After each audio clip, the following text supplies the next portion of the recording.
ಓಹೋ, ಹೀಗಾಗಿ ಒಂದು 6 ತಿಂಗಳಾಗಿರ್ಬೋದು. 6 ತಿಂಗಳಲ್ಲಿ ಹೊರಗಡೆ ಫಿಲಿಂ ಎಷ್ಟು ಸಲ ಕರ್ಕೊಂಡು ಹೋಗಿದ್ದೀರಾ? ಓ, ಇದು ಸಮಸ್ಯೆ. ಅಂದ್ರೆ ನೀವು ಫಿಲ್ಮ್ ನೋಡ್ಬೇಕು ತಾನೇ. ಮುಂದಿನ ಸಂಡೆ ಇಬ್ಬರು ಕರ್ಕೊಂಡು ಹೋಗೋಣ. ಓಕೆ ಲಕ್ಷಣ? ನಿಜವಾಗ್ಲೂ ಇನ್ನೊಂದು ವಿಷಯ, ಮತ್ತೆ ನೀವು ಅದಿರಲ್ಲ, ನಾನು ಇಲ್ಲೇ ಇದ್ದೀನಲ್ಲ. ನಾನು ಅದಿರಲ್ಲ. ನೀನು ಇಲ್ಲೇ ಇದ್ದೀರಿ, ಏನಾಗಿದೆ? ಇಲ್ಲೇ ಕೆಲವು ದಿನಗಳಲ್ಲಿ ತಾಯಿ ಹೋಗಲ್ಲ. ಛಾಯಾ, ಎಂತ ಸಂತೋಷ ಮಾತು ಹೇಳ್ತೀವಿ. ಅದೇ ನಿನ್ನ ಹೊಟ್ಟೆಯಲ್ಲಿ ಬಬ್ಬರೋಡು ಚೆನ್ನಾಗಿ ಕಾಣುತ್ತೆ. ತುಂಬಾ ಸಂತೋಷ ಆಗ್ತಿರ್ತೇನೆ. ಇದೇ ಸಂತೋಷ ಸುದ್ದಿಯಿಂದ ನಿನ್ನ ಕೋಮಲವಾದ ಕಂಠದಲ್ಲಿ ಆಡೋದು ಹೇಳ್ತೀಯ ಚಿನ್ನ. ಹಾಗಾದ್ರೆ ನನ್ನ ಜೊತೆ ನೀನು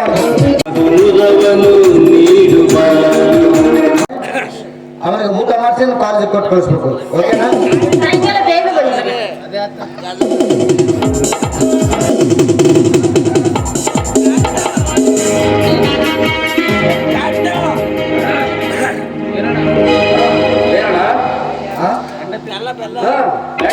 ತುಂಬಾ ಸೊಗಸಾಗಿ ಆಡ್ತದಿಲ್ಲ.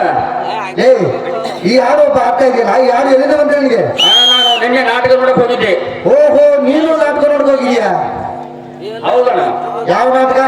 ನವದಂಪತಿಗಳೆಂಬ ಸುಂದರ ಸಂಗೀತ ಸಾಮಾಜಿಕ ನಾಟಕ. ಓಹೋ, ಆ ನಾಟಕದಲ್ಲಿ ಏನಾಯ್ತು? ಮುಂದೇನ ಆಗೋದು, ದಿಲೀಪ್ ಕುಮಾರ್ ಅವರು ಹೀರೋ ಪಾತ್ರ ಮಾಡಿದ್ರು. ಹೆಂಡತಿ ಜೋಗರ್ಸಲ್ಲಿ ತುಂಬಾ ಸೊಗಸಾಗಿ ಆಡ್ತಿದ್ರು. ಸರಿ ಸರಿ, ಈಗ ನೀನು ಎಲ್ಲಿಂದ ಬರ್ತಾ ಇದೆಯಾ? ನಾನು ವರ್ಕ್ಶಾಪದ ಕೆಲಸದಿಂದ ಬರ್ತಾ ಇದ್ದೇನೆ. ರಘು, ಆ ವರ್ಕ್ಶಾಪ್ ಕೆಲಸ ಮಾಡ್ಬಿಡಂತೇಳಿ ಒಬ್ಬ ಬ್ಯಾಂಕ್ ಮ್ಯಾನೇಜರ್ ತಮ್ಮನಾಗಿ ಅಂತ ಈನ ಕೆಲಸಕ್ಕೆ ಕೈ ಹಾಕಿದೆಯಲ್ಲ,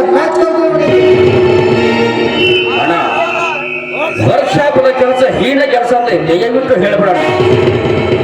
ಯಾಕಂದ್ರೆ ನಮ್ಮ ಮನೆತನಿಗೆ ಒಂದು ಭೂಷಣ ತರಬೇಕಾದ್ರೆ ಆ ವರ್ಕ್ಶಾಪದ ಕೆಲಸದಿಂದಲೇ, ನೀನು ಒಂದು ಬ್ಯಾಂಕಿನಲ್ಲಿ ನೌಕರಿ ಸಿಗಬೇಕಾದ್ರೆ ಆ ವರ್ಕ್ಶಾಪದ ಕೆಲಸದಿಂದಲೇ. ದಯವಿಟ್ಟು ಕೈ ಮುಗಿದು ಕೇಳ್ಕೊತಾ ಇರೋಣ. ವರ್ಕ್ಶಾಪದ ಕೆಲಸ ಏನಂತ ಹೇಳೋಣ. ಈಗ ಹೆಸರು ಮಾತಾಡಕ್ಕೆ ನಾನು ಕ್ಷಮೆ ಕೇಳ್ತಾ ಇದ್ದೀನಿ. ನಾನು ಎಲ್ಲಕ್ಕಿದ್ರೆ ಅಂದ್ರೆ ನಿಮ್ಗೆ ಅಪ್ಪ ಬೇಗನೆ ಊಟ ಮುಗಿಸ್ಕೊಂಡು ನೀನು ಕಾಲೇಜ್ಗೆ ಹೋಗ್ಬೇಕು, ನಾನು ಆಫೀಸ್ಗೆ ಹೋಗ್ಬೇಕಾ ಇದ್ದೀನಿ. ಸರಿ ಅದು ಈ ಸಾರ್ತಿ ನನ್ನಾಗೆ ಫಸ್ಟ್ ಕ್ಲಾಸ್ ಪಾಸ್ ಆಗಿ ಬರ್ಬೇಕು. ಎಲ್ಲ ನಿನ್ನ ಆಶೀರ್ವಾದ ಅಣ್ಣ. ಬಾಯ್. ಬಾಯ್ ಅಣ್ಣ.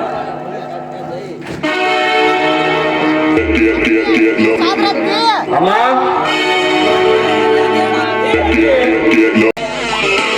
ನನ್ನ ಊಟ ತೀರಿಸದೆ ಹಾಗೆ ಹೋಗ್ಬಿಟ್ರಿ. ಹೇಗೆ ರಘು, ನಿನ್ ಊಟ ತೀರಿಸಲು ಈ ಮನೆಯಲ್ಲಿ ನಾನಿಲ್ವಾ? ಅಥವಾ ನಾನು ನೀಡಿ ಜನರಿಗೆ ರೂಪಿಸದೆ ಇಲ್ಲ. ಎಂಥ ಮಾತಾಡ್ತಿ? ನೀನು ನನ್ನ ಅಣ್ಣನ ಹೆಂಡತಿ, ಅಂದ್ರೆ ನನಗೆ ಹೆತ್ತ ತಾಯಿಯೇ ಸಮಾನ. ನೀನು ನೀಡಿದ ಅನ್ನ ಅದು ಹೇಗೆ ರೂಪಿಸಿದ ಮಾಡಿ ಕೃತಕ ಪ್ರೇಮ. ಈ ನಿಜವಾಗಿ ನನ್ನ ಮೇಲೆ ಪ್ರೀತಿ ಇದ್ದಿದ್ರೆ ದೂರ ನಿಂತ್ಕೊಂಡು ಮಾತಾಡ್ತಿಲ್ಲ. ನನ್ನ ಜೊತೆ ನಗ್ತಾ ಇದೆಯಾ? ನನ್ನ ಮೇಲೆ ಪ್ರೀತಿ ಇಲ್ಲ ನನಗೆ, ಅದು ಹೇಗೆ ಮಾತಾಡ್ಸೋದು? ಕ್ಷಮಿಸತಿ. ದಿನ ಕಾಲೇಜು ವರ್ಕ್ಶಾಪದ ಕೆಲಸದಿಂದ ನಿನ್ನ ಜೊತೆ ಕುತ್ಕೊಂಡು ಮಾತನಾಡಕ್ಕಾಗಿಲ್ಲ. ಈ ಸಲ ಅಣ್ಣ ಹೇಳಿದ್ದಾನೆ, ವರ್ಕ್ಶಾಪದ ಕೆಲಸಕ್ಕೆ ರಾಜೀನಾಮೆ ಕೊಡೋದು ಹೇಳಿದ್ದಾನೆ. ವರ್ಕ್ಶಾಪದ ಕೆಲಸ ರಾಜೀನಾಮೆ ಕೊಟ್ಟ ಮೇಲೆ ನಿನ್ನ ಜೊತೆಗೆ ಹಾಯಾಗಿ ಕೂತ್ಕೊಂಡು ಮಾತನಾಡ್ತಾನೆ. ಅದು ಸತ್ಯವೇ? ಈ ಮಾತು ನಾನೇ ಸತ್ಯ. ನಿನ್ನ ಮುಖ ಅದೆಷ್ಟು ಸುಂದರ, ಅದೆಷ್ಟು ಮಧುರ. ಈ ನಿನ್ನ ರೂಪವನ್ನು ನನ್ನ ಕಣ್ಣಲ್ಲಿ ಕಟ್ಟಿಕೊಂಡು ಹೃದಯೇಶ್ವರನ ಆರಾಧಿಸುವ ಈ ನಿನ್ನ ಇತಿಹಾಸ ನೆನೆಸ್ಕೊಂಡಿಲ್ಲ. ಏನು ಮಾಡ್ತಾ ಇದ್ದೀನಿ? ಅಣ್ಣನ ಹೆಂಡತಿ ಅಂದ್ರೆ ಹೆತ್ತ ತಾಯಿ ಸಮಾನ. ಅಂತವರು ಮಗನಂತ ಮೈದಿನ ಮೇಲೆ ಮೋಹ ಮಾಡಿ ನನ್ನನ್ನು ಯಾವ ನರಕಕ್ಕೆ ಕಳಿಸಬೇಕಂತ ಮಾಡಿ. ರಘು, ಕಾಮಿನ ಪ್ರೇಮಕ್ಕೆ ಪಾಪ ಪುಣ್ಯಗಳೆಲ್ಲ ಒಂದು ಮಾನವ ಬೇರೆಲ್ಲ. ಬಲಿದವನ್ನ ಹೆಣ್ಣಿಗೆ ಧಿಕ್ಕರಿಸುವುದು ನನ್ನ ಜಾಣತನವೂ ಅಲ್ಲ. ನನ್ನ ಮಾತು ಕೇಳು ರಘು, ನನ್ನ ಆಸೆ ಈಡೇರಿಸು ರಘು. ಪದೇ ಪದೇ ಈ ರೀತಿಯಾಗಿ ಮನೆಯಲ್ಲಿ ಬಂದರೆ ಅಣ್ಣನ ಮುಂದೆ ಹೇಳಿದ್ದೇನೆ, ಕೆನ್ನೆ ಬೆರೆಸಬೇಕಂತ ಎತ್ತರ. ನಾನು ಬರುತ್ತೇನೆ. ಒಳಗಡೆ ಬಾ, ಊಟ ಮಾಡುವಂತೆ ಅಲ್ಲಿ ಹೇಳಿಕೊಡುವ ಸರಿಯಾಗಿ ಅಚ್ಚುವಿನ ಪಾಠಕ್ಕೆ ಬೆಂಕಿ. ನೀನು ನೀಡಿದ ಅನ್ನ ನನ್ನ ಗಂಟಲಲ್ಲಿ ವಿಷವಾಗಿ ಇಳಿದು ನನ್ನನ್ನು ನರಕಕ್ಕೆ ಒಯ್ಯಲಾರದು. ನೋಡಮ್ಮ, ಎಂದು ನಿನ್ನ ಮನದಲ್ಲಿ ದುರ್ಬುದ್ಧಿ ಗಾಳಿ ನಡೆದು ಮಗನೆಂದು ಎಂದು ಪ್ರೀತಿ ಪ್ರೀತಿ ಮಾಡ್ತೀಯೋ ಅಂದೇ ನಿನ್ನ ಕೈಯಾರ ಊಟ ಮಾಡುತ್ತೇನೆ. ಬರ್ತೀನಿ. ನೀನು ಊಟ ಮಾಡೋದಿಲ್ವೇ? ಮಾಡೋದಿಲ್ಲ ತಾಯಿ, ಮಾಡೋದಿಲ್ಲ. ರಘು, ಛಾಯಾ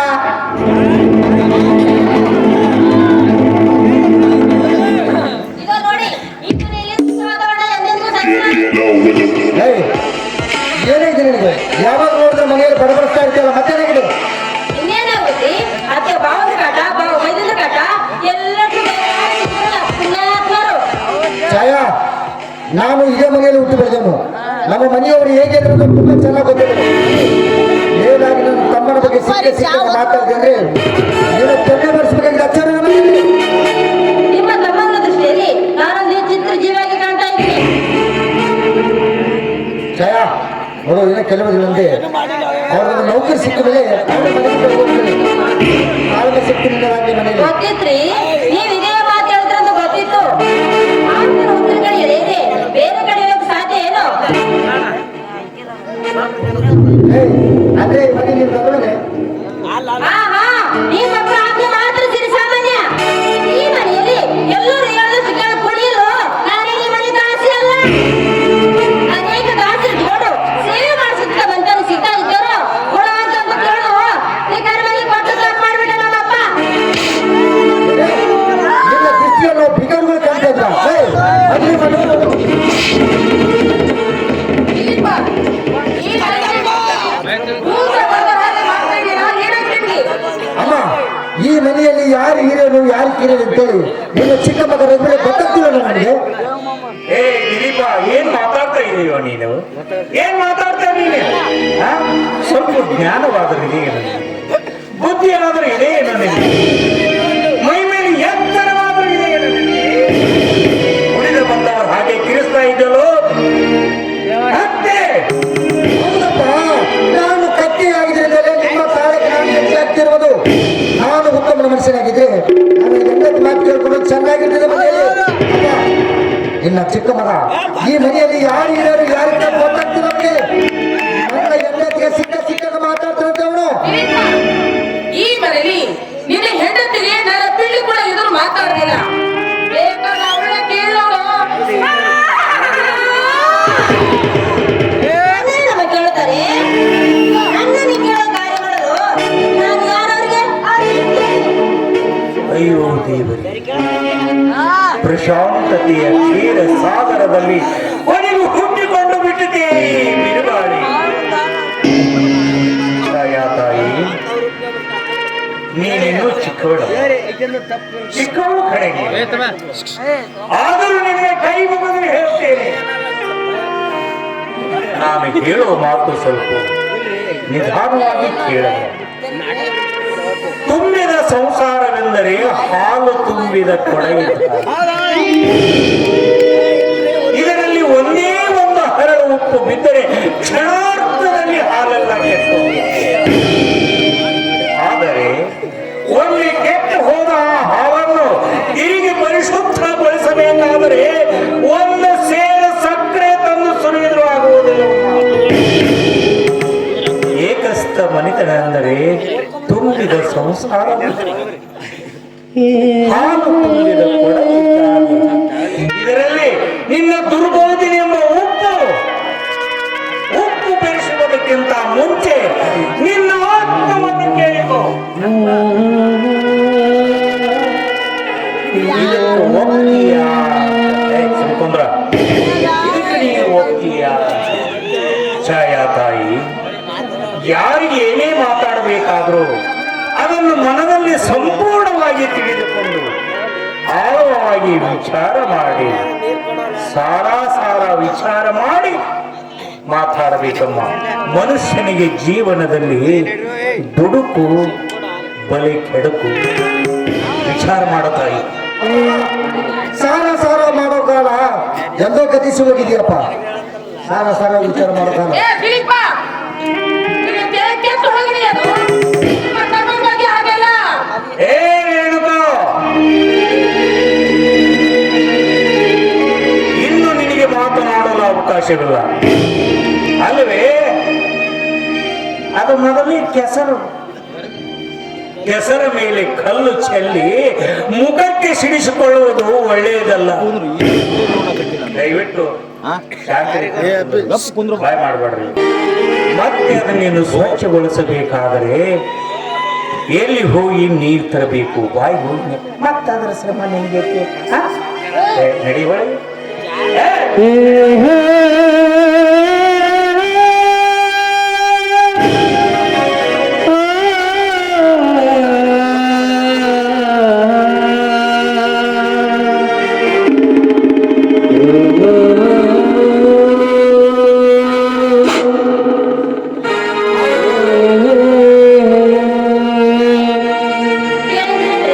ಹೆಸರಂತೆ ಹೆಸರು ನೀನಂತೆ. ನಿನಗಂತೇವೆ. ನೀನು ಮನೆಯಲ್ಲಿ ಆಡ್ತಿರೋ ಮಾತು ನಾವು ಕೆಸರಂತೆ, ಅದ್ರಲ್ಲಿ ಕಲ್ಲು ಹಾಕಿದ್ರೆ ಅವ್ರ ಮುಖಕ್ಕೆ ಚೀಡಿತಂತೆ. ಅದಕ್ಕೆ ಬೇಕಾದ್ರೆ ಹೇಳೋದು ನಿಮ್ ತಂಗಿನ ಮದುವೆ ಮಾಡೋ ಹೊರಗೆ ಗಬ್ಬಿ ಅಂತ. ನೀ ಸಡಗರ ಮದುವೆ ಮಾಡಿದ್ರೆ ಹೊರ ಬೇಕಲ್ಲ. ಆ ಕಡೆ ಯಾಕೆ ಹುಡ್ಕಾಡ್ತೀರ? ನಿಮ್ ಫ್ರೆಂಡ್ ರಂಜನ ಅದಲ್ಲ, ಅವನಿಗೆ ಕೊಟ್ಟು ಮದುವೆ ಮಾಡಿ. ಏ ಛಾಯಾ, ಏನ್ ಮಾತಾಡ್ತಾ ಇದೀಯ ನೀನು? ಯಾಕೆ? ಅಂದ್ರೆ ನನ್ನ ತಂಗಿಗೆ ಅಂತ ಹುಡುಗನಿಗೆ ಕೊಟ್ಟು ಮದುವೆ ಮಾಡ್ಬೇಕಾ? ನೀವೇನು ಕುಡಿದಿಲ್ವಾ? ಫಂಕ್ಷನ್ ಪಾರ್ಟಿ ಅಂತ ಎಲ್ಲರೂ ಹಾಗೆ ಮದುವೆ ಆದ್ಮೇಲೆ ಸರಿ ಹೋಗ್ತಾರೆ. ಹೇಳಿದಷ್ಟು ಮಾಡಿ ಇದು ಆದ್ರೆ ಸರಿ ಸರಿ, ನಮ್ಮ ತಮ್ಮ ಬಂದ ಮೇಲೆ ವಿಚಾರಿಸ್ತೀನಿ. ಕಾಫಿ ಮತ್ತೆ ತಂದು ತಮ್ಮ ನಮ್ನೆ.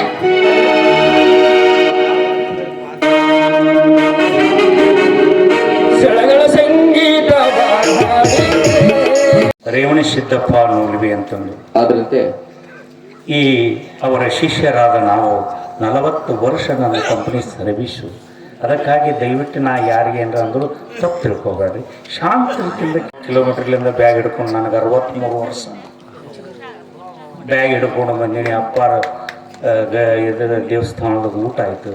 ಅಲ್ಲಿ ಎಲ್ಲ ನಮ್ಮ ಕಳ್ಳೋದ್ರಿಂದ ಗಂಟು ಹೊತ್ಕೊಂಡು ಬರೋದು ನಮ್ಮ ಪರಿಸ್ಥಿತಿ ಎಲ್ಲೇ ಇರ್ತೈತಿ. ಚಳಿ ಇದೇ ಥಂಡಿ ಇರ್ತೈತಿ. ಮತ್ತೆ ಸ್ವೆಟರ್ ಹಾಕ್ಕೊಂಡೆ ನಾನಿದೆ. ಈಗ ಹಿಂಗತಿ ಕಲಾವಿದರ ಜೀವನ ಇರ್ತೈತಿ.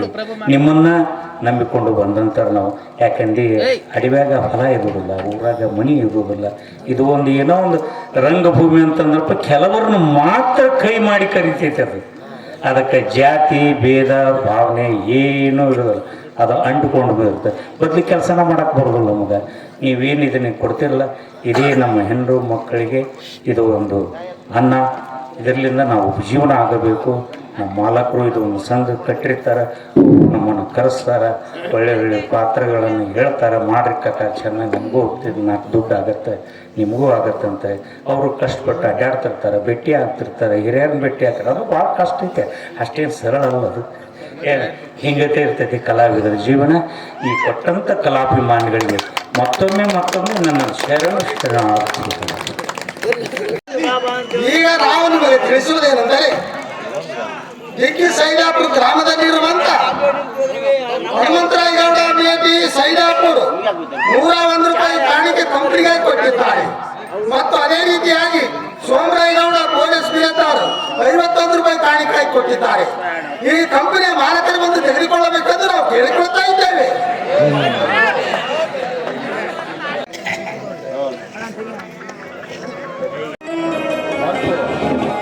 ಮಾತೆಯ ಮಾಂಗಲ್ಯವನ್ನು ಮಾರಿ ಪ್ರಥಮ ವರ್ಗದಲ್ಲಿ ಪಾಸಾದೆ.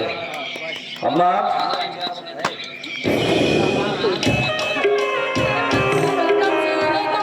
ಅಮ್ಮ ನಿನ್ನ ಹಾಗೂ ಅಪ್ಪನ ಆಶೀರ್ವಾದದಿಂದ ಪ್ರಥಮ ವರ್ಗದಲ್ಲಿ ಪಾಸಾದೆನಮ್ಮ. ಹೌದೇನಪ್ಪ? ಅಂದು ನಿಮ್ಮ ತಂದೆಗೆ ಹೇಳಲಿಲ್ಲವೇ? ಮನುಷ್ಯರಿಂದ ಸಹಾಯ ಸಿಕ್ಕಿದ್ರು ಆ ದೇವರು ಕೊಟ್ಟೇ ಕೊಡ್ತಾರಂತ ಹೇಳಿ. ಹೌದಮ್ಮ. ಅಮ್ಮ, ಒಂದು ಚಿಂತೆ ಪರಿಹಾರ ಆದ್ರೂ ಇನ್ನೊಂದು ಚಿಂತೆ ನನ್ನ ಮನದಲ್ಲಿ ಕಾಡ್ತಾ ಇದೆಯಮ್ಮ. ಮತ್ತೇವ ಚಿಂತೆ ಕಂದ? ನೋಡಮ್ಮ, ದಕ್ಷಿಣ ರೈಲ್ವೆಯವರು ಅರ್ಜಿ ಸಲ್ಲಿಸಂತ ಹೇಳಿದ್ದಾರೆ. ಅದಕ್ಕಾಗಿ ಒಂದು ಅರ್ಜಿ ಸಲ್ಲಿಸಲು ಒಂದು 500 ರೂಪಾಯಿ ಇಲ್ಲ ನೋಡಮ್ಮ ನನ್ನ ಹತ್ರ. ಚಿಂತಿಸ್ಬೇಡ ಕಂದ. ಮನಿ ರಂಗ ಶೆಟ್ರು ಮನೆಗೆ ಬಂದಿದ್ದರು.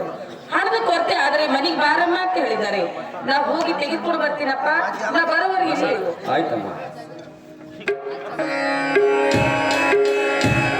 ನನ್ನ ಸಲುವಾಗಿ ನನ್ನ ತಂದೆ ತಾಯಿಗಳು ಆದಷ್ಟು ನಂಬಿಕೊಳ್ಳಬೇಕು ಏನೋ. ಇನ್ನೊಂದು ಚಂದ ಮಗನ ಹುಟ್ಟಿದ ಮೇಲೆ ಹೆತ್ತವರು ಮನೆ ಖುಷಿಗಳ ಕಳಿಸಿದೆಲ್ಲ ಏನು ಮಾಡ್ತಾರ ಪಾಪ. ಅಟ್ಟಿಗೆ ನಿನ್ನ ಜೊತೆ ನನ್ನ ಮಾತು ಕೂಡ ಆಡೋದಿಲ್ಲ.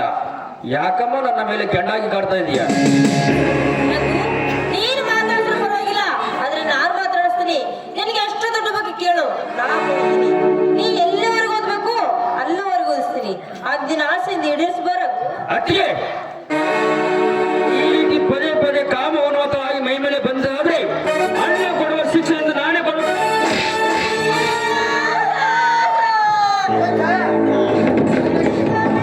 ಸರಿಯಾದ ಸಮಯಕ್ಕೆ ಬಂದ್ಬಿಟ್ರಿ. ನೀವಿಲ್ಲ ಸಮಯದಲ್ಲಿ ನೋಡಿ ನಿಮ್ಮ ತಮ್ಮ ಬಲಾತ್ಕಾರ ಮಾಡಲು ಬಂದಿದ್ರ. ಏನೋ ಕರ್ಮಚಾರಲ್ಲ, ನನ್ನ ಮೇಲೆ ಸೇಡು ತೀರಿಸಬೇಕಂತ ಹೇಳಿ ನನ್ನ ಗಂಡ ಮೇಲೆ ಬಲಾತ್ಕಾರ ಮಾಡಿದೆ. ಅಣ್ಣನ ಗಂಡ ತಂದ್ರೆ ನಿನಗೆ ತಾಯಿಯ ಸಮಾನ.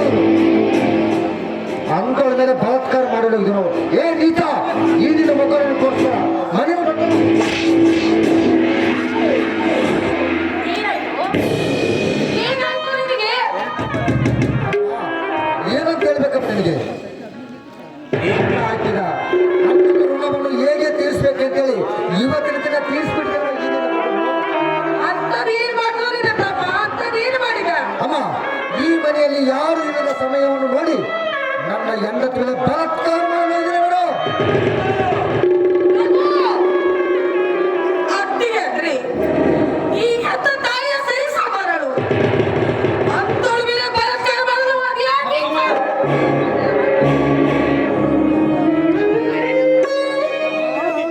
ಅದೆಲ್ಲ ಕಟ್ಟು ಕಥೆ ಅಮ್ಮ. ಪ್ರತ್ಯಕ್ಷ ಕಂಡರೂ ಪ್ರಮಾಣಿಸಿ ನೋಡಬೇಕಾದ್ದು ಈ ಮನೆಯ ಯಜಮಾನನ ಕರ್ತವ್ಯವಾಗಿದೆ. ಓಹೋ, ಒಳ್ಳೆ ಯಜಮಾನ್ರಪ್ಪ. ತಪ್ಪು ಮಾಡಿದ ಮಗನನ್ನು ಬಿಟ್ಟು ನನಗೆ ವಿಚಾರಿಸ್ತಾ ಇದ್ರಲ್ಲ, ಈ ಮನೆಗೆ ದೊಡ್ಡ ಯಜಮಾನರು. ಅದೃಷ್ಟವನ್ನು ಕಣ್ಣಾರೆ ಕಂಡೆಯ ಪ್ರತ್ಯಕ್ಷ ಕಂಡ ನನಗೆ ಹೇಳ್ತಾರೆ ನಿನಗೆ. ಸಾಕು ಮಾಡೋದೇ ಮುಂದೆ ಹೇಳಬೇಡ. ಏ ರಘು, ಎಂತವರು ಹುಟ್ಟಿಬಿಟ್ರು ನನ್ನ ಹೊಟ್ಟೆಯಲ್ಲಿ. ನೀನಾದರೂ ನನ್ನ ಪಾಲಿಗೆ ಚೆನ್ನಾಗಿದ್ದೇನೆಂದು ಭಾವಿಸಿದ್ದೇನಲ್ಲ, ನೀನು ಅಂತವನಾಗಿ ಬಿಟ್ಟಿಯ ನನ್ನ ಪಾಲಿಗೆ. ಅತ್ತಿಗೆ ಅಂದ್ರೆ ಏನಂತ ಕೇಳಿದ್ದೀನಿ. ಹೆತ್ತ ತಾಯಿಯ ಸಮಾನಳು. ಅಣ್ಣನ ಹೆಂಡತಿ ಅಂದ್ರೆ ಹಣದ ತಾಯಿಗಿಂತ ಮಿಗಿಲಾದವಳು. ಅಂತವಳ ಮೇಲೆ ನೀನು ಬಲಾತ್ಕಾರ ಮಾಡಲು ನೀನು ಕೂಡ ಅವರ ಮಾತಿನ ಮೇಲೆ ವಿಶ್ವಾಸ ಮಾಡ್ತದಿಲ್ಲಪ್ಪ. ನಿನ್ನ ಮಗನು ಅಂತವನಲ್ಲಪ್ಪ. ಇಲ್ಲ, ಇನ್ನು ಈ ಮನೆಯಲ್ಲಿ ನಿನಗೆ ಸ್ಥಳವಿಲ್ಲ. ಹೊರಟೋಗು ಈ ಮನೆಯಿಂದ ಮೊದಲು ನೀನು. ಪಿತ್ರಾಗ್ನಿಗೆ ಕಳಂಕ ತರಲಾರದೆ ಈ ಮನೆ ಬಿಟ್ಟು ಬಹುದೂರ ತೊಲಗುತ್ತೀನಪ್ಪ. ಅತಿ ಪರಿಸಲಾರದ ಆಸೆ ಪಟ್ಟು ಇಲ್ಲಿಗೆ ತಂದಿ ಹೊಟ್ಟೆಯ ನಿನ್ನ ದುರಂತದ ನಾಟಕದ ಸನ್ನಿವೇಶ ಅಷ್ಟೇ. ಮನೆ ಬಿಟ್ಟು ಹೋಗು ರಘುವೀರ ಅಂತ ಹೇಳಿದ್ರೆ ನಾನೇ ನಗನಗ್ತಾ ಹೋಗ್ತಾ ಇದ್ದೆ ನಮ್ಮ. ಹೋಗುವ ಮುನ್ನ ಈ ನಿನ್ನ ಮೈದರ ಅಪರಾಧಿ ಅಲ್ಲ, ನಿರಪರಾಧಿ ಒಂದು ಸಲ ಬಿಡಬೇಡಮ್ಮ. ನಾನು ಪಾಪಿ, ದಿನ ಬರೋದು ಒಂದು ಅಡಿಗೆ. ಏನಿದೆ ಎಷ್ಟು ಮುಖರು ಅಸಹ್ಯ ಆಗ್ತದೆ. ಹೌದಮ್ಮ, ನನ್ನ ಹೇಸಿಗೆ ಮುಖ ನೋಡಕ್ಕೆ ತುಂಬಾ ನಾಚಿಕೆ ಆಗ್ತಾ ಇದೆ. ಯಾಕಂದ್ರೆ ನೀನು ತುಂಬಾ ಸುಶ್ರೀವಂತೆ. ಅಟ್ಟಿಗೆ ಹೋಗುವ ಮುನ್ನ ಒಂದೇ ಒಂದು ಮಾತು ಹೇಳುತ್ತೀನಿ ಅಮ್ಮ, ಸರಿಯಾಗಿ ತಲೆಯಲ್ಲಿಟ್ಟುವ. ಒಂದಲ್ಲ ಒಂದು ದಿವಸ ಈ ಸತ್ತ ಸಂಗತಿ ಹೊರಗೆ ಬಿದ್ದಲ್ಲಿ ಹುತ್ತಿನೊಳಗಿನ ಹಾವು ಸಹಿತ ನಂಬಲಾರದು ನಿನ್ನ ವೈಯಕ್ತಿಕ ಜೀವನಕ್ಕೆ.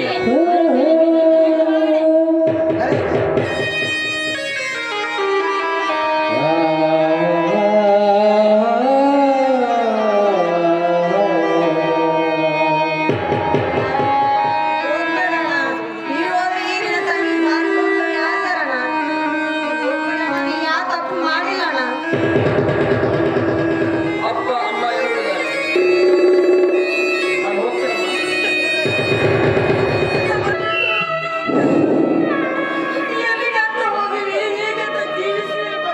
ಎಲ್ಲಿಗಾದ್ರೂ ವಿಧಿಯ ಕಡದಲ್ಲಿ ಹೋಗ್ತೀನಿ ನಮ್ಮದು.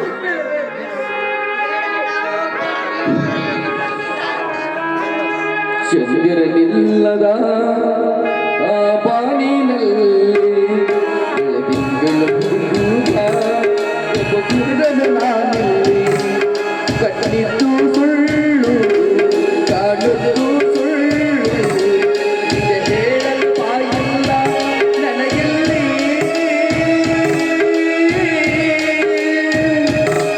ಬೆಚ್ಚಿಲ್ಲ ಬಿಸಿಗಿಲ್ಲ ಅಳವ ಕಣ್ಣಿಗೆ ರೆಚ್ಚಿಗಿಲ್ಲ ಚಂದಿರನಿಲ್ಲ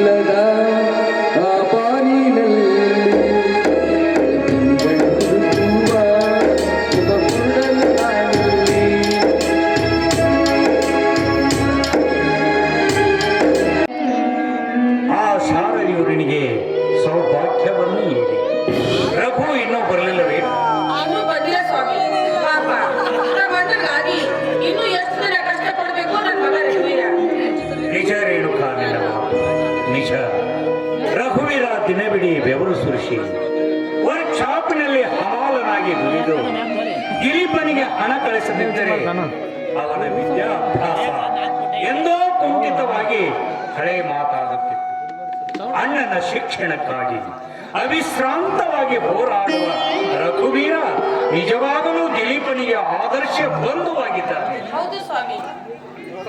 ಅದು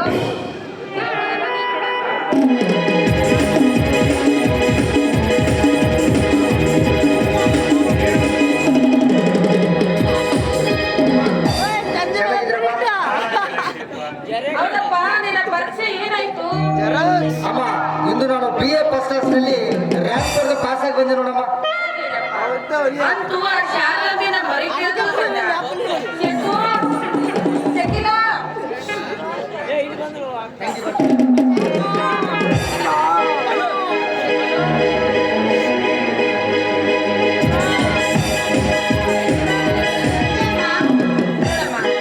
ನಿಮ್ಮಣ್ಣ ಪಾಸ್ ಆಗಿ ಮನೆಗೆ ಬಂದಿದ್ದಾನೆ ನೋಡು.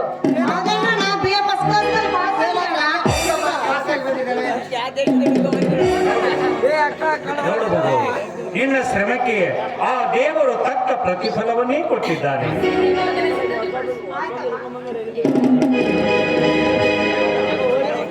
ಅಪ್ಪ, ರಘುವೀರ ಬಂದಿರುವಲ್ಲ.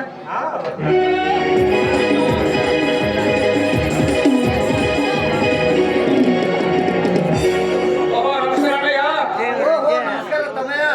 ಏನಣ್ಣ, ಏನ ಶಿಕ್ಷಣ ಎಲ್ಲಿವರೆಗೆ ಸಾಗಿತ್ತು? ರಘುವೀರ ಫಸ್ಟ್ ಕ್ಲಾಸ್ ನಲ್ಲಿ ಪಾಸ್ ಆಗಿದ್ದೀನಿ ನಾನು. ಅಣ್ಣ, ಫಸ್ಟ್ ಕ್ಲಾಸ್ ಅಲ್ಲಿ ಪಾಸ್ ಆಗಿದ್ದಕ್ಕೆ ಇನ್ನೊಂದು 2 ಸಲ ಅಭ್ಯಾಸ ಮುಗಿಸ್ಕೊಳ್ತೇವೆ ನಾವು. ಬೇಡ ರಘು, ಏಕೆಂದ್ರೆ ತಂದೆ ತಾಯಿ ಭಾರ ನನಗೆ ಬಾಳಾಗಿದೆ. ಹಾಗಾಗಿ ನಾನೇ ಒಂದು ಎಲ್ಲಾದ್ರೂ ನೌಕರಿ ನೋಡಿ ಇವ್ರಿಗೆ ನೋಡ್ಕೊಂಡು ಹೋಗ್ಬೇಕಾದ್ರೆ ನನ್ನ ಕರ್ತವ್ಯ. ನಿನಗಾಗಿ ಶ್ರಮ ಪಟ್ಟವನಂದ್ರೆ ಈ ನಿನ್ನ ತಮ್ಮ ರಘುವೀರ. ನಿನ್ನ ತಮ್ಮನಿಗೆ ಕುಂಟು ಬಂದಾಗ ಹಣದ ಸಹಾಯ ಮಾಡ್ತೀನಿ ಕಂದ. ಅಮ್ಮ, ಎಂತ ಮಾತಾಡ್ತಾರಮ್ಮ? ನೋಡಮ್ಮ, ನನ್ನ ತಮ್ಮನಿಗೆ ಎಂತ ಕುಂಟು ಬಂದ್ರು ಕೂಡ ಖಂಡಿತವಾಗಿ ಅದೇ ಸಹಾಯ ಮಾಡೇ ಮಾಡ್ತೇನೆ ಅಂತೇಳಿ ಪವಿತ್ರವಾದ ನನ್ನ ಪಾದ ಸಾಕ್ಷಿ ಹೇಳ್ತೀನಮ್ಮ. ಈ ಮಾತು ಕೇಳಿ ಏ, ಯಾಕೆ ನನ್ನ ಮಗನ ಸುಮ್ಮನೆ ಪೀಡಿಸ್ತೀವಿ?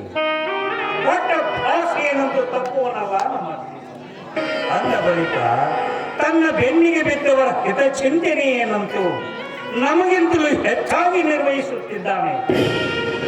ತುತ್ತು ಕೂಳಿನ ಜೀವಿಗಳಾದ ನಾವು ನಮಗೇನು ಬೇಕು ಇಲ್ಲದ ಕಾರ್ಭಾರ. ನೀನು ಸ್ವಲ್ಪ ಬಾಯಿ ಮುಚ್ಕೊಂಡು ಸುಮ್ಮನೆ ಇರ್ತೀಯ? ನಾನಂದ್ರೆ ಏನ್ ಕೇಳಿದ್ರು ಸ್ವಾಮಿ, ನನ್ನಿಬ್ಬರು ಮಕ್ಕಳು ಚೆನ್ನಾಗಿ ಓದಿ ತನ್ನ ತಂಗಿಗೆ ಒಂದು ಒಳ್ಳೆ ವರ ಹುಡುಕಿ ಬರೀಕೊಂಡ್ರೆ ಅಷ್ಟೇ ಸಾಕು. ಮದುವೆ ಆಗುತ್ತೆ, ಎಲ್ಲ ಆಗುತ್ತೆ. ಆ ದೇವರ ಅನುಗ್ರಹದಿಂದ ಎಲ್ಲ ನಡೀತದೆ. ಮಿಸ್ಟರ್ ದಿಲೀಪ್, ಫಸ್ಟ್ ಕ್ಲಾಸ್ ಅಲ್ಲಿ ಓದ್ಬಿಟ್ಟಿಯಾ? ಹೌದು ರಂಜಿಯ, ಪಾಸ್ ಆಗಿ ಬಂದಿದ್ದೇನೆ. ಏನ್ ಸಮಾಚಾರ? ಫಸ್ಟ್ ಕ್ಲಾಸ್ ಅಲ್ಲಿ BA ಪಾಸ್ ಆಗಿದೆಯಲ್ಲ? ಹೌದು. ಅಲ್ಲ, ಸ್ವೀಟ್ ಬೇಡ, ಏನು ಬೇಡ ಏನೋ? ಅಪ್ಪ, ಏನ್ ಕೇಳ್ತಿದ್ರೆ? ನೋಡೋ ರಂಜನ್, BA ಫಸ್ಟ್ ಕ್ಲಾಸ್ ನಲ್ಲಿ ಪಾಸ್ ಆದ ಮಗನೇ ಬರಿಗೆ ಬೀಸ್ಕೊಂತ ಮನೆಗೆ ನಾವೆಲ್ಲಿಂದ ತಂದು ಕೊಡ್ಬೇಕು ನಿನಗೆ ಸ್ವೀಟು? ಅದಿರ್ಲಿ, ಮಗಳು ಅಲ್ಲಿ ಸ್ವೀಟ್ ಮಾಡಿದ್ದಾನೆ ಎಲ್ಲರಿಗೂ. ಯಜಮಾನ್ರಿ, ಸ್ವೀಟ್ ಏನ್ ಬೇಡ ಸದ್ಯಕ್ಕೆ. ದಿಲೀಪ್ ಮದುವೆ ಮಾಡಿಬಿಟ್ರೆ ಹೋಳಿಗೆ ಊಟ ಮಾಡಿ ಹೋಗ್ತೀನಿ. ಕನ್ಯಾ ಬೇಕಲ್ಲ ರಂಜನ್? ಅಯ್ಯೋ, ಕನ್ಯಾಕಾಗಿ ಚಿಂತೆ ಮಾಡ್ತೀರಾ? ನಮ್ಮ ಕೆನರಾ ಬ್ಯಾಂಕ್ ಮ್ಯಾನೇಜರ್ ಸುಬ್ರಹ್ಮಣ್ಯ ಇರ್ಬಿ, ಅವರ ಮಗಳು ಛಾಯಾದೇವಿ ಅಂತಿದ್ದಾಳೆ. ಅವರು ದಿಲೀಪ ಕ್ಲಾಸ್ಮೇಟ್. ಸುಬ್ರಾಯಗಳು ಹೌದು. ಒಳ್ಳೆ ಹುಡುಗಿ, ನಾನು ನೋಡಿದ್ದೇನೆ. ಇವರಿಬ್ರು ಲವ್ ಮಾಡ್ತಾ ಇದ್ದಾರೆ. ಅಪ್ಪ, ಚೇಷ್ಟೆ ಮಾತಾಡ್ತಾರಪ್ಪ. ಕುತ್ತಿಗೆ ಮೇಲ್ಬೇಕಾಗಿ ಇಷ್ಟೇ ಹೇಳ್ತಾ ಇದ್ದಾನ ಅಣ್ಣ. ಒಳಗಿನೊಳಗೆ ಮನಸ್ಸಿನಲ್ಲಿ ಯಾವಾಗ ಮದುವೆ ಆಗ್ತದೆ ಅಂತೇಳಿ ನಗ್ತಾ ಇದ್ದಾನೆ. ಆಯ್ತಪ್ಪ, ಮಕ್ಕಳ ಸಂತೋಷ. ಆಯ್ತು ತಂಗಿ, ಅಡಿಗೆ ಮಾಡಿದ್ರೆ ಊಟ ಮಾಡಕ್ ಹೋಗೋಣ. ನಮ್ಮ ಮನೆಯಲ್ಲಿ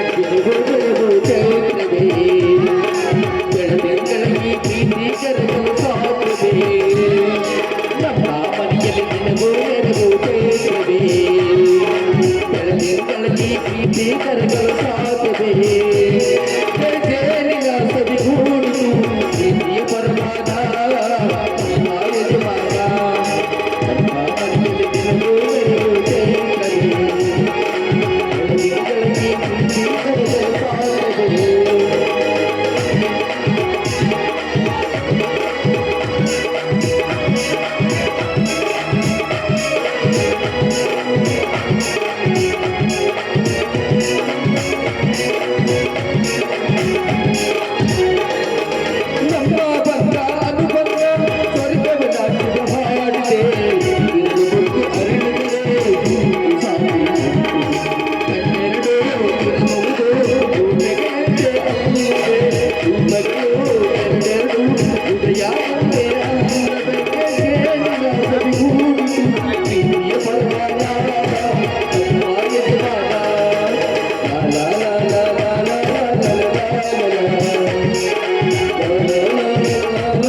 ಬೂಟ್ ಪಾಲಿಶ್ ಮಾಡ್ಕೊಳ್ಳೋಕೆ ನನಗೆ ಸಮಯವಿಲ್ಲ, ಅರ್ಜೆಂಟ್ ಆಗಿ ನಾನು ಹೋಗಬೇಕು. ನೋಡಿ ಸರ್, 3 ದಿವಸ ಆಯ್ತು ಅನ್ನ ಊಟ ಮಾಡಿಲ್ಲ. ನೀವು ಬೂಟ್ ಪಾಲಿಶ್ ಮಾಡ್ಕೊಂಡ್ರೆ ನನಗೆ ಗೊತ್ತಿತ್ತು ಅನ್ನ ಸಿಗೋದು ಸರ್. ಏನಮ್ಮ 3 ದಿವಸ ಆಯ್ತು ಊಟ ಮಾಡಿಲ್ವಾ? ಊಟ ಮಾಡಿಲ್ಲ ಸರ್, ನೀವು ಬೂಟ್ ಪಾಲಿಶ್ ಮಾಡ್ಕೊಂಡ್ರೆ ನಾವು ಊಟ ಮಾಡ್ಬೋದು ಸರ್. ನಿನಗೆ ಬೂಟ್ ಪಾಲಿಶ್ ಮಾಡ್ಕೊಳ್ಳೋ ಅವಶ್ಯಕತೆ ನಿನಗೆ ಬೇಕಾದ್ರೆ ಹಣ ಕೊಡ್ತೀನಿ, ಹಾಗೆ ಮಾಡಿಕೊಡ್ಬೇಡಮ್ಮ. ಬೇಡ ಸರ್, ಹಣ ಹಾಗೆ ತೆಗೆದುಕೊಳ್ಳ ಪಾಲಿಶ್ ಮಾಡ್ಕೊಂಡ್ರೆ ನಾವು ತೆಗೆದುಕೋದ್ರಾ? ಇಂಥ ಚಿಕ್ಕ ವಯಸ್ಸಿನಲ್ಲಿ ಇಂಥ ಒಳ್ಳೆ ಬುದ್ಧಿ ಇದಲ್ಲ ಹುಡುಗಿಯನ್ನ, ಇವಳನ್ನು ನೋಡಿದ್ರೆ ನನ್ನ ತಂಗಿ ಹಾಗೆ ಕಾಣಿಸ್ತಾ ಇದ್ದಾಳೆ. ಒಂದ್ಸಲ ಕೇಳಿ ಬಿಡೋಣ ಯಾರು ಅಂತ. ನಿನ್ನ ಊರು ಯಾವ್ದಮ್ಮ? ಚನ್ನಪಟ್ಟಣ ಸರ್. ಹೌದು ಸರ್. ಚನ್ನಪಟ್ಟಣದಲ್ಲಿ ಯಾರ ಮಗಳು ನೀನು? ರಾಮಾಜ ಮಗಳು ಸರ್. ಅಂದ್ರೆ ನೀನು ರಘುವೀರನ ತಂಗಿ? ಹೌದು ಸರ್. ಇಂಥ ಕೆಲಸ ಮಾಡೋದಕ್ಕೆ ನಾಚಿಕೆ ಆಗುದಿಲ್ಲ ನಿನಗೆ?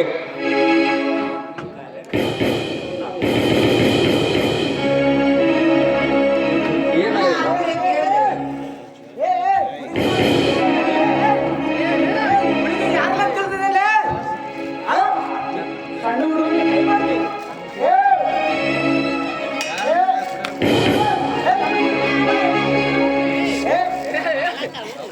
ಯಾರದು? ಇವ್ರು ತಂದೆ ಅಂದ್ರು ನನ್ನ ಮಗಳನ್ನ ಸಾಕಿರು. ಒಡೆಕ್ ನೀರಾರು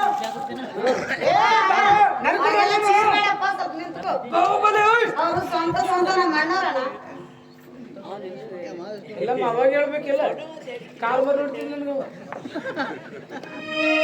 ನನ್ನ ತಂಗಿ ಇದ್ದಾಳೆ, ಮನೆಯಲ್ಲಿ ಏನೋ ಕಷ್ಟ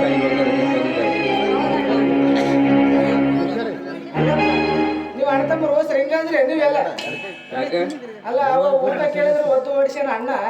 ಅಣ್ಣ ಹೊಡಿತೆ ಕೇಳಿದ್ರೆ ಹೊರಗೆ ಹಾಕಿದ್ದೀರಣ್ಣ. ಅದು ನಾನಲ್ಲ, ನನ್ನ ಮನೆಯಲ್ಲಿರುವಂತ ಹಿರಿಯ ಅಣ್ಣ. ನಮ್ಮಣ್ಣ ದೊಡ್ಡವನದಾನೆ, ಅವನಿಗೆ ಹೋಗಿ ಚೆನ್ನಾಗಿ ಪಾಠ ಕಲಿಸಿದ್ದೀನಿ. ನೀನು ಮನೆಯಾಗ ಇರ್ಲಿಲ್ಲ, ನಾನು ಇರೋದಿಲ್ಲ. ನಿನ್ನ ಒತ್ತು ಹೊಡಿಸಿದ್ರೆ ಏನು? ಯಜಮಾನ ಅಂತ ಮಾತಲ್ಲ, ನಾನು ಬೆಂಗಳೂರಲ್ಲಿ ಇರ್ತೀನಿ. ಬೆಂಗಳೂರಲ್ಲಿ ಇರ್ತೀಯ? ಹೌದು, ನಾನೇ. ನೋಡಪ್ಪ, ತೆಗಿನ ಕರ್ಕೊಂಡ ಕುಡಿಸೋಣ, ಹೌದು, ಅವ್ನು ಕುಡಿಯೋದನ್ನು ಬಿಡಿಸಿ ನಿಮ್ಮ ತಂಗಿಯನ್ನು ಚಂದ ಜೋಪಾನ ಮಾಡ್ರಿ. ಸರಿ ಬಿಡಿ, ಮಾಡ್ತೀರಾ? ಒಳ್ಳೆ ರೀತಿ. ಮಗಳೇ, ಚೆನ್ನಾಗಿ ಓದ್ಬೇಕು. ನನಗೆ ಕಣ್ಣೀರೇ ಬರುವಲ್ಲ. ಇನ್ನೊಂದು 90 ಹೊಡಿ ಬರ್ತಾವ. ಬರವಾ, ಹೋಗೋಣ.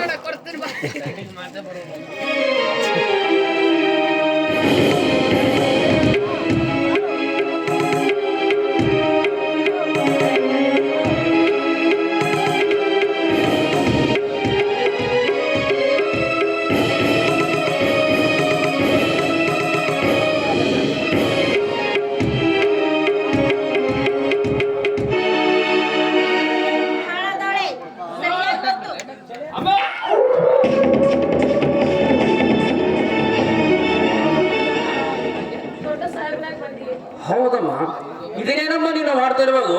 ಇನ್ನೇನ್ ಮಾಡ್ಬೇಕಪ್ಪ, ಈ ಮನೇಲಿ ತುತ್ತ ಅನ್ನ ಸಿಗ್ಬೇಕಾದ್ರೆ ಅವಳ ಸೇವೆ ನಾನು ಮಾಡ್ಲೇಬೇಕು. ಅಮ್ಮ, ನಿನ್ನ ಹೆಸರ ಮೇಲೆ ಪ್ರತಿ ತಿಂಗಳು ಹಣ ಕಳಿಸ್ತಾ ಬಂದಿದ್ದೀನಮ್ಮ. ನೀ ಹಣ ಕಳಿಸಿದ್ಯಾ? ಹೌದಮ್ಮ. ಗೊತ್ತಿಲ್ಲ. ಕಪಟ ಕಾರಸ್ಥಾನ, ಈ ಹಣವನ್ನು ಯಾರು ನಿಂಗೆ ನೂರು ಕೊಡ್ತಿದ್ದಾರೆ ಚೆನ್ನಾಗಿ ಗೊತ್ತಿದೆ. ಅಮ್ಮ, ನೀನು 5 ನಿಮಿಷ ಒಳಗಡೆ ಹೋಗ್ಬೇಡಮ್ಮ, ನಾನು ಚೆಕಿಂಗ್ ಇನ್ಸ್ಪೆಕ್ಟರ್ ಕಳಿಸ್ತಾ ಇದ್ದೀನಿ.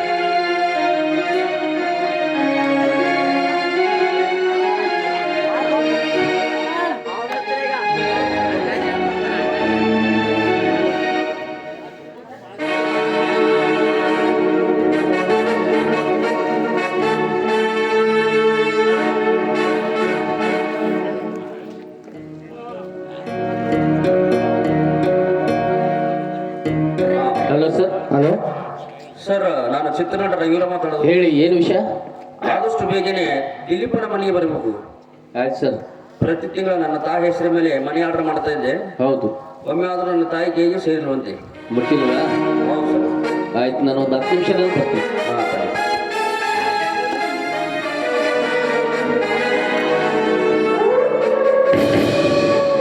ಓಹೋ ರಘುವೀರ,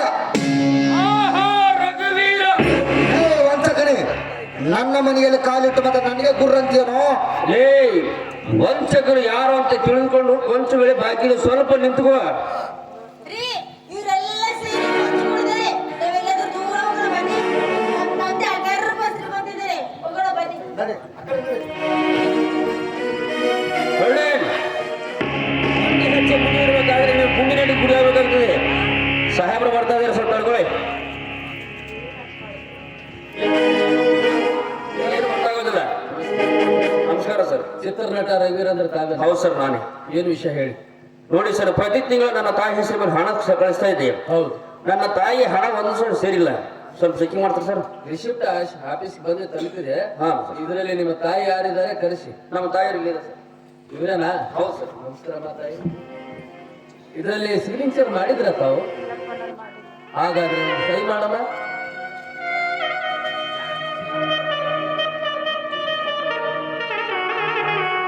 ಮಿಸ್ಟರ್ ದಿಲೀಪ್ ಸರ್, ರಘುವೀರ್ ಅವರೇ, ಈ ಸೈಗೆ ಯಾವ ಹೋಲಿಕಿಲ್ಲ.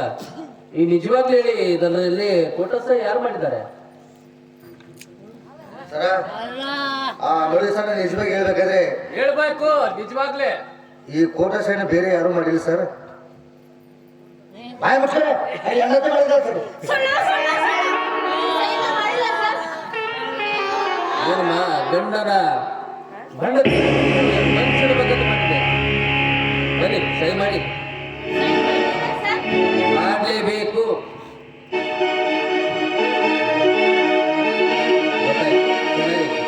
ಮಿಸ್ಟರ್ ದಿಲೀಪ್, ಈ ಸೈಗೆ ತುಂಬಾ ಹೋಲಿಕಿದೆ.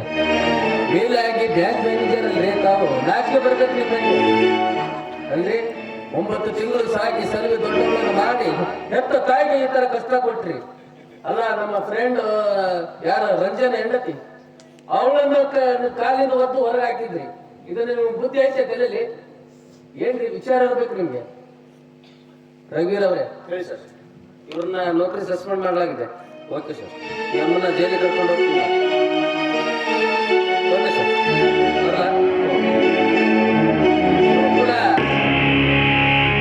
ಇವ್ರು ಕೂಡ ಸ್ಟೇಷನ್ ನಾಳೆ ಬರ್ತೀವಿ ಸರ್.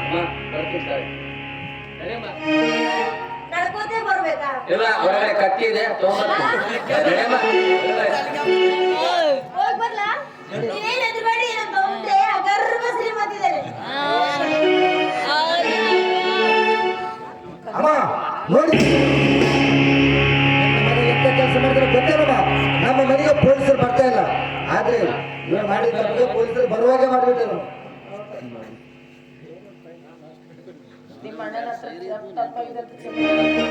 ಅಮ್ಮ, ಅವನ ಹತ್ರ ಕ್ಷಮೆ ಕೇಳದಿರಲ್ಲಮ್ಮ. ಅವನ ಮುಖ ನೋಡಿದ್ರೆ ನಮ್ಗೆ ನಾಚಿಕೆ ಆಗ್ತಾ ಇದೆ. ಹಾಗೆಲ್ಲ ಅನ್ಬೇಡ. ಏನಂದ್ರೆ ತಂದೆ ಸಮಾನ. ಇರುವಾಗ ಅಣ್ಣನ ತಾಯಿಗೆ ಕ್ಷಮೆ ಕೇಳಪ್ಪ. ಆಯ್ತಮ್ಮ, ಕ್ಷಮಿಸಬೇಕಾದವಳು ನೀನೇ ಕ್ಷಮೆ ಕೇಳಿದ ಮೇಲೆ ನಾನು ಕ್ಷಮೆ ಕೇಳಿದೆ. ಇರಪ್ಪ ಅಮ್ಮ, ನೋಡಮ್ಮ, ನಾನು ಹೆಂಗತ್ ಮಾತು ಕೇಳ್ಕೊಂಡು ನಿನಗೆ ಕೊಡಬಾರ್ದು ಕಷ್ಟ ಕೊಟ್ಟೆಮ್ಮ. ನನ್ನ ಅಪರಾಧವನ್ನು ಕ್ಷಮಿಸ್ಬಿಡಮ್ಮ. ಈ ಸಮಯದಲ್ಲಿ ನಿಮ್ಮ ಅತ್ತಿಗೆ ಇರ್ಬೇಕಾಗಿತ್ತು. ನನಗೆ ಗೊತ್ತಮ್ಮ, ನೀನು ಇದೇ ರೀತಿ ಕೇಳಿದ್ದೀನಿ ನನಗೆ ಗೊತ್ತು. ಅದಕ್ಕೆ ಸಾಹೇಬರಿಗೆ ಹೇಳಿ ಜಾಮೀನಿಗೆ ಬಿಸಕ್ಕೆ ಹೇಳಿದ್ದೀನಿ. ಅದು ಅತ್ತಿಗೆ ಬಂದೇ ಬಿಟ್ಲು.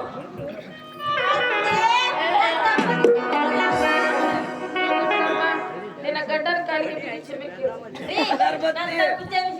ಏ ಕತ್ತೆ, ನೀನು ಕ್ಷಮೆ ಕೇಳ್ತಿರೋದು ನನ್ನ ಹತ್ರ ಅಲ್ಲ, ನನ್ನ ತಮ್ಮ ರಘುವೀರ್ ಹತ್ರ ಗುದ್ಲ. ಕ್ಷಮೆ ಕೇಳಲು ನಾನು ಯಾರಮ್ಮ? ನಾನು ಅಪರಾಧಿ. ಈ ಹೇಸಿಯ ಮುಖ ನೋಡಕ್ಕೆ ನೀನು ತುಂಬಾ ನಾಚಿಕೆ ಕೂಡ ಬರ್ತದೆ. ನೀನಿರೋ ಅಪರಾಧಿ, ನಾನೇ ಅಪರಾಧಿ. ಒಂದು ತಂಬಿಗೆ ಹಾಲು ಕೊಡದಷ್ಟು ಸಂತೋಷವಾಯ್ತಮ್ಮ. ಅಮ್ಮ, ಇನ್ನೊಂದು ವಿಷಯ, ತಂಗಿನ ಮನೆಯಲ್ಲಿ ಕಾಲಿಡಬಾರ್ದು ಆಣೆ ಇಟ್ಟಿದ್ದಂತಲ್ಲಮ್ಮ. ಹೌದಪ್ಪ, ತಂಗಿ ಶಕಿಲ ಹೊರಗಡೆ ನಿಂತಿದ್ದಾರೆ, ಕರ್ಕೊಂಡು ಬರಮ್ಮ. ಬಂದಿದ್ದಾಳೆ. ಕರ್ಕೊಂಡು ಶಕಿಲ, ಈ ನಿನ್ನ ತಾಯಿ ನಿನಗಿಟ್ಟ ಆಣೆಯನ್ನು ನಿನ್ನ ತೆಗೆದುಕೊಳ್ಳಲಾಗಿದೆ.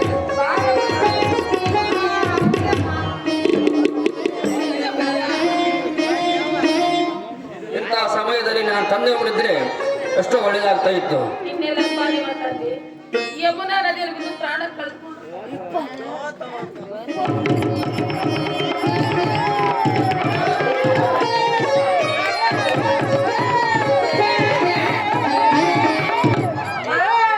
ನೀವಿನ ಸತ್ತು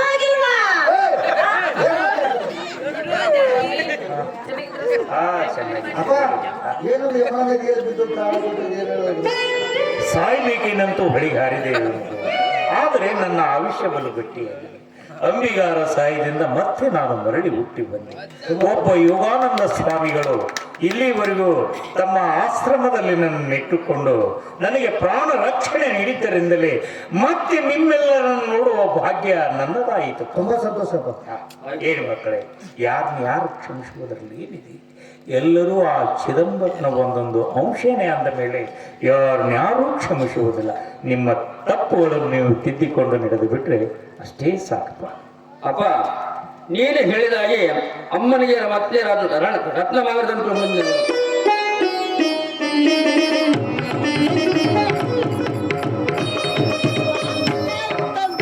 ಬಾ ರೇಣುಕಾ.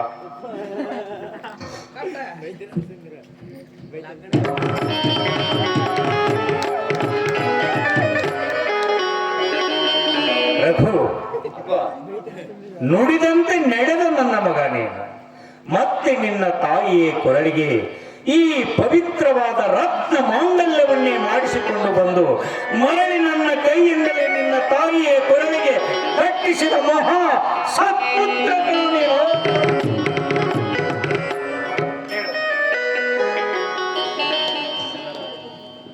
ಒಡೆದು ಹೋದ ನಮ್ಮ ಸಂಸಾರವನ್ನು ಮತ್ತೆ ಶ್ರೀ ಗುರು ಮಡಿಗಾಳೇಶ್ವರ ಕೃಪಾ ಆಶೀರ್ವಾದದಿಂದ ನಾಗಲಿಂಗೇಶ್ವರ ನಾಟ್ಯ ಸಂಘ ಮುಕ್ತಿಗೆ